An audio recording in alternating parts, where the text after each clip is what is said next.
वृंदावन के नंद गांव में दोपहर का समय था।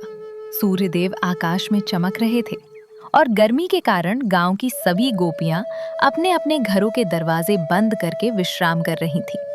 चारों तरफ शांति थी, लेकिन नन्हे बाल गोपाल की आंखों में नींद कहाँ। उनकी आंखों में तो बस माखन की मटकी बसी थी।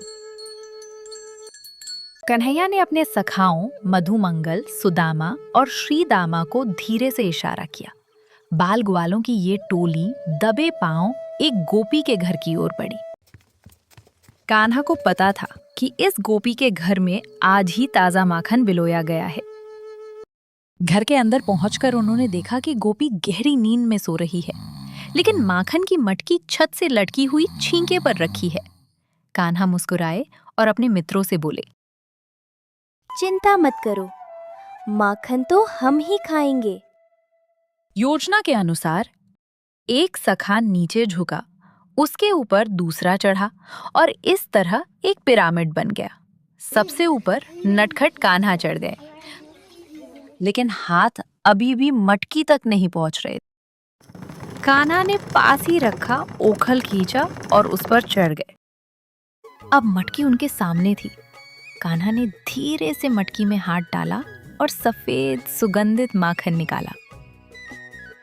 पहले खुद चखा, फिर अपने मित्रों को दिया। इतने में खिड़की से कुछ बंदर भी झांकने लगे। दयालु कान्हा ने हंसते हुए माखन के गोले बंदरों की ओर भी फेंकना शुरू कर दिया। बंदरों की खटर पटर और बालकों की हंसी से गोपी की नींद खुल गई।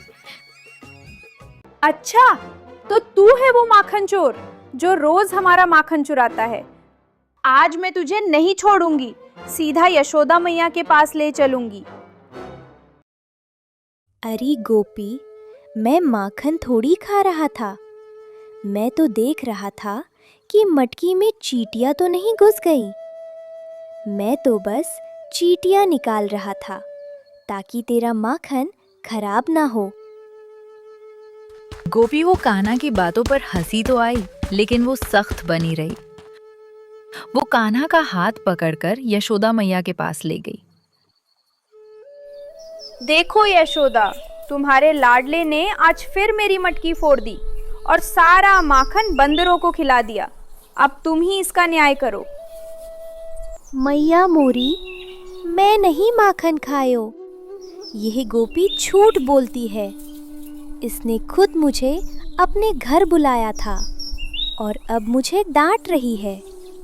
और देख मैया, मेरे हाथ कितने छोटे हैं, वह छीका कितना ऊपर है। मैं वहां तक कैसे पहुंच सकता हूँ? कान्हा ने इतनी मासूमियत से तर्क दिया और अपनी माँ की ओर ऐसे देखा कि यशोदा मैया का सारा गुस्सा पिघल गया। तुम व्यर्थ ही मेरे भोले बच्चे पर इल्जाम लगाती हो।